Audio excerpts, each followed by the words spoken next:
We've got to start something. We've got to start something big. We've got to change this malaise into hope and belief and elevating the human spirit. We have so much on the horizon.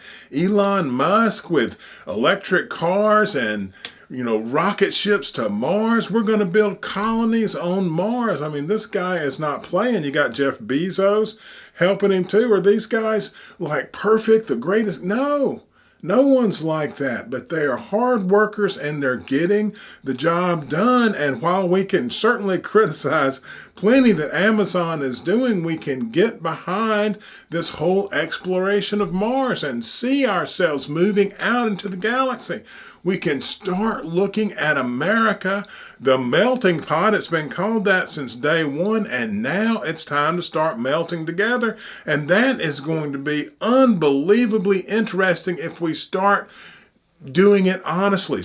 Let's start studying the races. See how they're different, because they're not the same, and that's just silliness that is being propagated in our universities right now because we don't have hope for a future. And because we don't have hope as a society, the universities can do whatever they want. They don't have to fall in line and try to create something that will elevate us into the future. They can just spout whatever, the particular professor feels like is going to, be a vent for them, because they're not trying to get anywhere. There's no purpose. There are no norms.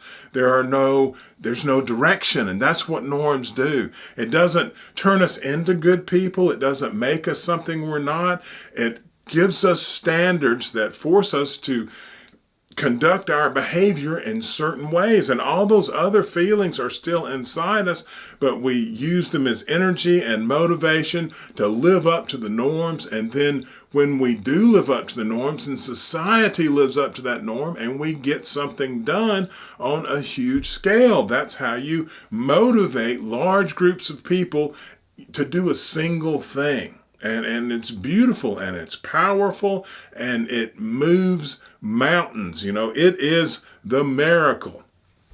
And we can't live without that, but sometimes they need to be changed. Sometimes we have norms and they have played out and we need new ones. And so we need to start building new norms. What are our new norms?